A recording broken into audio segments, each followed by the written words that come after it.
Ah, ce petit séjour à Las Vegas m'a bien détendu, hein, dans un palace 5 étoiles, là, grâce à la YouTube Money. Ça fait plaisir. Vous êtes là. Salut! Évidemment, vous l'aurez compris, c'est totalement faux. Je ne suis parti nulle part vu qu'on était encore confinés, t'as compris. Tout ça pour dire qu'on a fait encore pas mal de vues sur la dernière vidéo Thread Horror et vous l'avez hyper apprécié. C'est juste pour vous remercier encore une fois. À chaque fois que je fais une vidéo Thread Horror, en fait, bah, elle est hyper appréciée par vous, mes abonnés. Du coup, c'est juste un immense plaisir.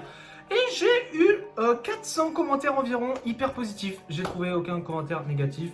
De toute façon, bref, je m'en balèque, même s'il y en avait. Mais là, il n'y avait que du positif. Vous m'avez grave encouragé. Donc, je vous sors une partie 3 de vos threads d'horreur. Et j'ai reçu des trucs cette fois, les potos. Oh là là.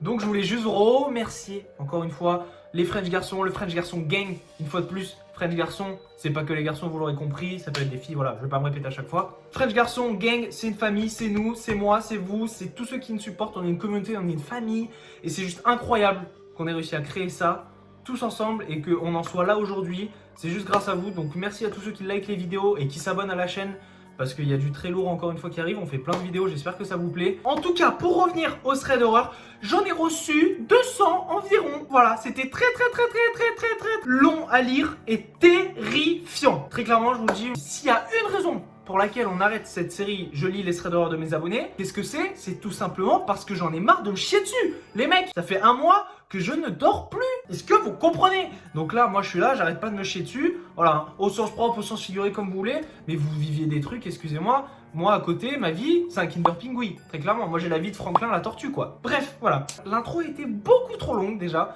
Donc on va tout de suite attaquer avec la première histoire d'horreur, qui est terrifiante, hein. Parmi les 200, c'est probablement l'une des plus terrifiantes que j'ai vues. Il y en aura 3, donc on va tout de suite partir par la première histoire d'horreur, qui n'est autre que son père est-il réellement mort?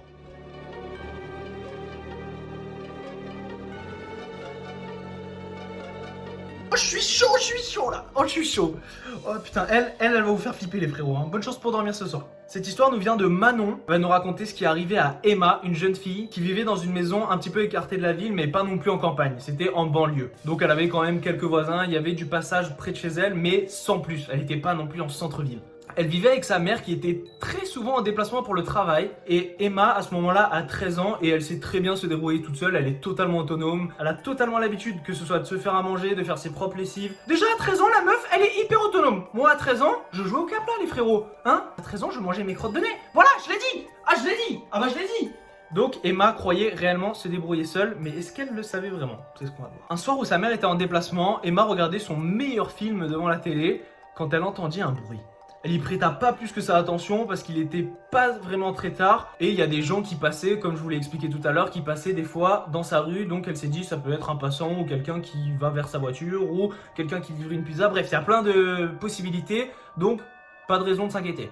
Du moins c'est ce qu'elle croyait. Plus tard dans la soirée, Emma décide d'aller se coucher tranquillement, mais en allant dans son lit, elle sent un souffle sur sa nuque. À ce moment-là, elle se retourne immédiatement pour voir qui est derrière elle et là, rien du tout. Donc à ce moment-là, Emma est totalement terrifiée et elle décide de redescendre dans le salon. Au moment où elle redescend dans le salon, qu'est-ce qu'elle voit à la fenêtre? Elle descend et voit deux espèces de petites taches jaunâtres ou oranges. Donc Emma décide de s'approcher pour voir ce que c'est. Même si elle est terrifiée, elle veut absolument savoir ce que c'est. Ça peut très bien être des phares de voiture, ça peut être des lampadaires dehors, même si elle connaît très bien sa rue. C'est pour ça qu'elle se demande qu'est-ce que ça fait là. Elle s'approche de la fenêtre, mais ce n'était pas des feux de voiture, ce n'était pas des lampadaires, c'était les yeux d'une personne à sa fenêtre. À ce moment-là, Emma est totalement terrifiée et paralysée. Une fois de plus, on l'a vu dans d'autres histoires d'abonnés. Quand il arrive des trucs horribles comme ça, le corps se tétanise totalement et elle essaye de crier. Intérieurement, elle hurle, mais extérieurement, il se passe rien du tout. Elle n'arrive pas à bouger, pas à parler.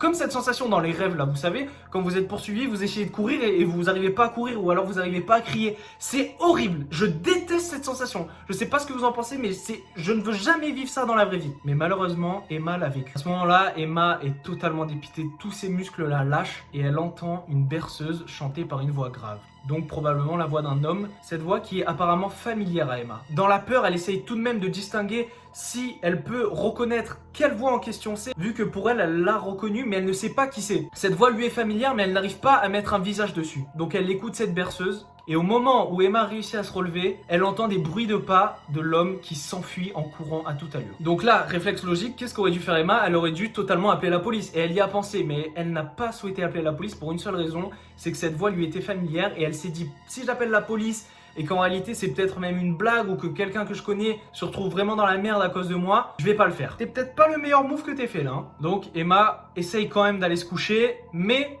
prend le revolver de son père. Donc très clairement, on est aux États-Unis en fait là. C'est un truc de ouf. Parce qu'apparemment, son père, qui, on le rappelle, est décédé, avait dans sa chambre un revolver car dans son quartier, il n'était pas très aimé. Donc pour se défendre au cas où, il avait un revolver et Emma savait très bien où était caché ce revolver. Elle le prend donc avec elle et va se coucher dans le plus grand des calmes. Et c'est ce que j'aurais fait également. J'aurais même pris un bazooka si j'avais pu, c'est bon? Donc au moment d'aller se coucher, Emma reçoit un coup de fil de sa mère pour lui souhaiter bonne nuit et elle décide de ne rien dire à sa mère. Je ne sais pas pourquoi, mais c'était encore une fois pas un bon move Emma. Et donc elle parle avec sa mère comme si de rien n'était et sa mère lui annonce qu'elle ne rentrera pas demain mais un peu plus tard, dans la semaine. Le lendemain matin, Emma se réveille, aucune anomalie, personne dans la maison, tout va bien. Elle se dit peut-être qu'elle a halluciné hier soir, qu'elle était simplement fatiguée, qu'elle a eu une sorte d'hallucination. Elle sait pas du tout, mais elle est quand même convaincue qu'il s'est réellement passé quelque chose. Donc elle prend son petit déjeuner, elle se prépare pour aller en cours, mais au moment où elle commence à prendre son petit déjeuner et à faire ses affaires, elle se sent totalement observée. Vous savez, cette sensation horrible que je ne veux jamais ressentir non plus et que je n'ai jamais ressenti, mais apparemment ça existe, c'est une sensation, tu te sens totalement observé, tes muscles commencent à se pétrifier, t'es totalement raide. Ah, c'est horrible, je veux jamais vivre ça. Bref, à ce moment-là, Emma ressent ça. Elle se sent regardée, observée par quelqu'un et elle espère de tout son cœur que ce n'est pas ce qu'elle a vu hier soir, évidemment. Et nous aussi! À ce moment-là, Emma en a marre, elle se met à courir vers sa porte. Et là, qu'est-ce qu'elle voit en dessous de sa porte? Un mot avec écrit « Je t'aime, ma princesse, on sera bientôt réunis. » Oh là là là là! My God!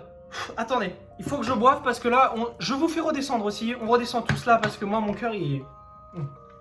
Ce que je vous ai pas dit et que je viens de lire, c'est que ma princesse, comme il est écrit sur le mot, c'est le surnom que son père donnait à Emma. Mais son père est mort! Stop, on arrête. Allez, on arrête. On cut tout. Vous comprenez pourquoi je dors pas depuis des jours ou pas? C'est bon pour vous? Mais il y avait un truc qui clochait par rapport à ce mot. Emma reconnaît très bien l'écriture de son père et en l'occurrence, ce n'est pas l'écriture de son père. Donc pourquoi y a-t-il écrit ce mot avec le surnom que son père donnait à Emma, mais ce n'est pas son père qui l'a écrit? C'est bizarre. Le lendemain, la mère d'Emma rentre à la maison, ouvre la porte et découvre le corps de sa fille dans une mare de sang. C'est horrible. Avec un homme à côté d'elle, endormi, qui l'enlace dans ses bras. Et dans les mains d'Emma, il y avait écrit « Te voilà enfin avec ton père ». Sa mère se mit à courir le plus vite possible dehors de la maison avant que le mec en question se réveille et appelle la police. La police arrive. Et à la suite d'une brève enquête, on se rend compte que la personne qui a tué Emma était en réalité un ancien ami à son père qui était devenu totalement fou depuis la mort du père d'Emma et qui du coup a totalement pété les plombs et a fait ce truc de ouf. Putain, il y a des bruits chelous en plus là. Je vais avoir une crise cardiaque avec ces threads, moi. Je ne veux plus lire vos threads. Envoyez-les-moi quand même sur mon Instagram, on sait jamais, mais je ne veux plus. C'est terrifiant, pourquoi je continue? Je me fais du mal, et je vous fais du mal aussi, je suis désolé. C'est un truc de ouf, putain, cette série. Rappelez-vous que là, je viens de vous lire seulement le premier thread et qu'il en reste encore 2. Et on est tout de suite parti pour la deuxième histoire d'horreur d'un abonné qui nous vient de Iba. Merci à toi d'avoir envoyé cette histoire. Donc, elle nous précise au tout début de l'histoire que tout est vrai et rien n'est inventé. Évidemment, c'est ce qu'on recherche pour se faire un maximum peur. Pourquoi on fait ça? On ne sait pas, mais on kiffe. J'espère que vous kiffez. D'ailleurs, si vous kiffez, n'hésitez pas à liker la vidéo pour que je refasse des vidéos où je lis vos histoires d'horreur qui vous sont arrivées. Et évidemment, pour les voir, n'hésite pas à t'abonner à la chaîne et à cliquer sur cette cloche. Parce que si tu ne cliques pas sur la cloche en 2020, YouTube ne t'avertit pas de mes vidéos et du coup tu les manqueras. Donc voilà, ça sert à rien de t'abonner si tu ne mets pas la cloche, donc n'hésite pas à la mettre. Voilà, j'ai fait mon petit instant promo, prends-toi le pack famille, abonnement, cloche, like, commentaire, vas-y on est parti. Iba nous dit qu'elle a actuellement 16 ans et que ça fait maintenant 1 an jour pour jour que c'est au moment où elle m'envoie le message que cette histoire est arrivée. C'est la veille des vacances d'octobre et ses parents ainsi que son frère décide de se rendre chez son oncle pour 1 semaine. Quant à elle, Iba ne souhaite pas y aller, elle préfère rester à la maison afin de réviser ses cours. Elle nous explique. Donc il devait donc partir à 5 h du matin le vendredi, donc le dernier jour avant les vacances en fait, afin de se rendre chez l'oncle d'Iba. Iba leur demande donc de la réveiller avant de partir, comme ça elle sera un peu en avance pour partir en cours, et comme ça elle dit au revoir à sa famille, ce qui est totalement compréhensible, j'aurais fait la même. Finalement, Iba se fait réveiller à 3 h du matin alors que sa famille devait partir à 5 h du matin, donc elle se fait réveiller 2 heures plus tôt. Elle nous explique qu'à ce moment-là, elle se réveille à 3 h du matin, elle est totalement dans le coltard frérot.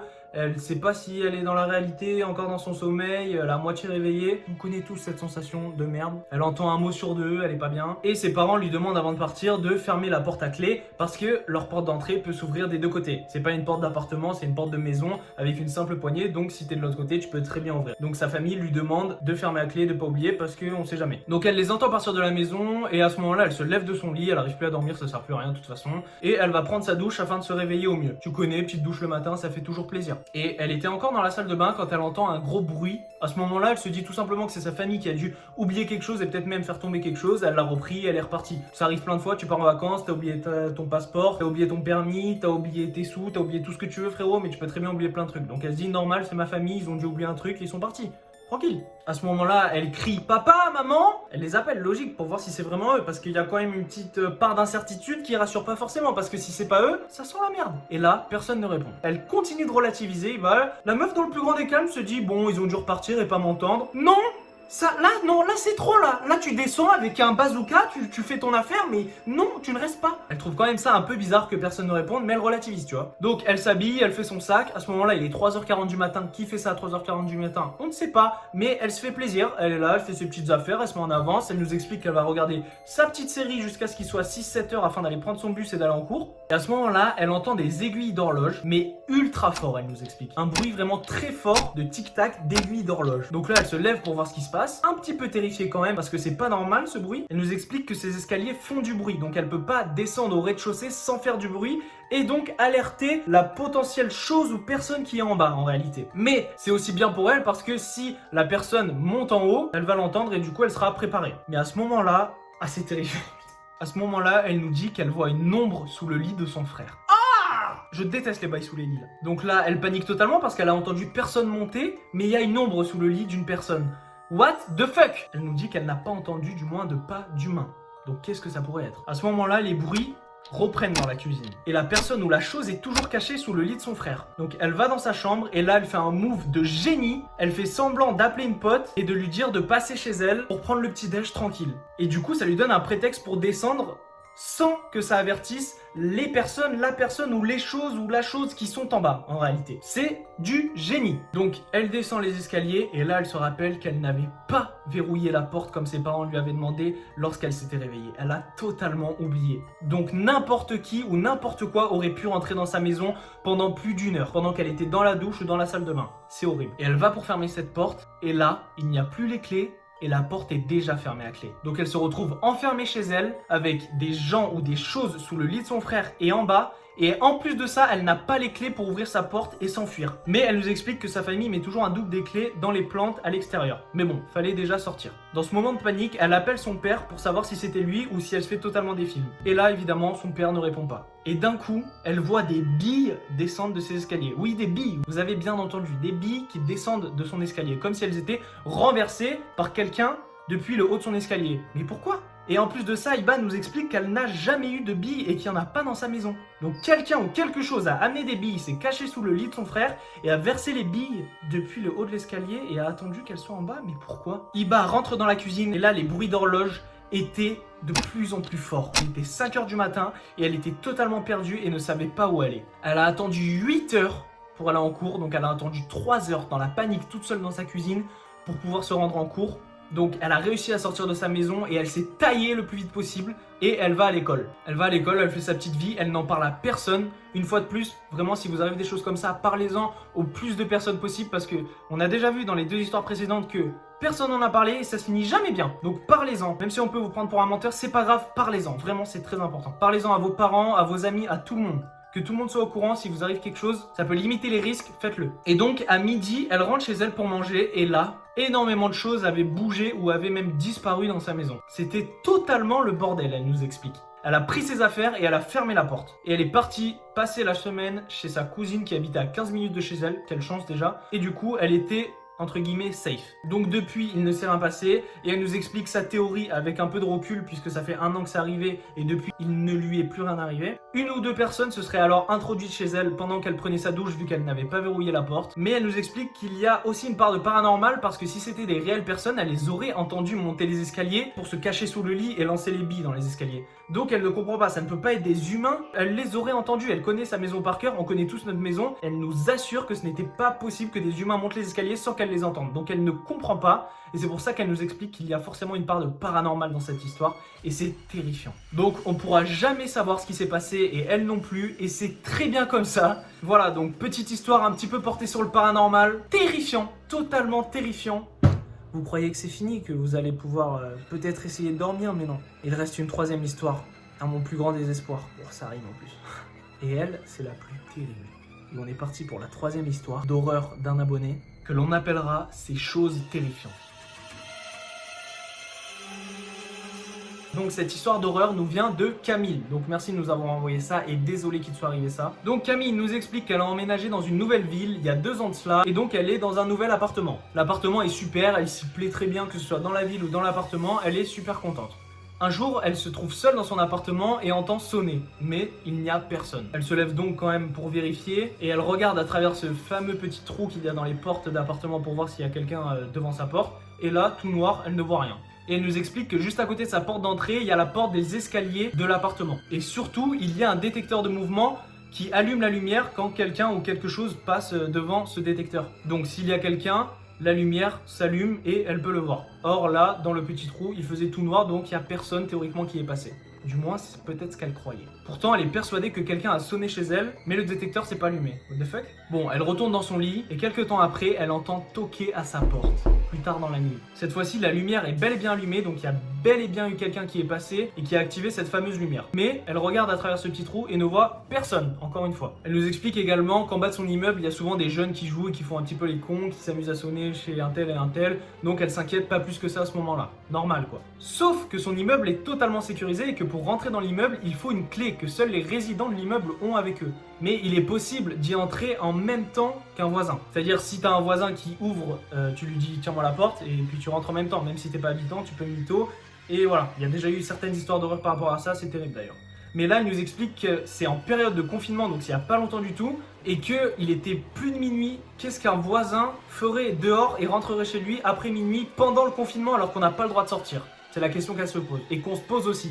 Et en plus de ça, on le sait que son appartement est collé à la cage d'escalier, donc elle aurait entendu si quelqu'un était monté. Donc s'il y a personne qui est monté, que personne n'a les clés, mais ça a quand même sonné et même toqué, donc il y avait quelque chose ou quelqu'un devant sa porte et ce détecteur de lumière s'est allumé. Donc ça veut dire que quelqu'un ou quelque chose était forcément devant chez elle et tente de communiquer avec elle, non? Mais elle relativise, une fois de plus, et se dit qu'elle a peut-être entendu la sonnette d'un autre voisin et s'affole pas plus que ça. Puisqu'elle nous explique qu'ils sont 3 à vivre sur le même palier, donc ça arrive parfois que quelqu'un sonne chez le voisin et on a l'impression que c'est chez nous et en réalité pas du tout. Pendant quelques heures, il s'est rien passé et elle décide d'aller se faire un petit casse-croûte parce qu'elle a un petit peu faim pendant la nuit.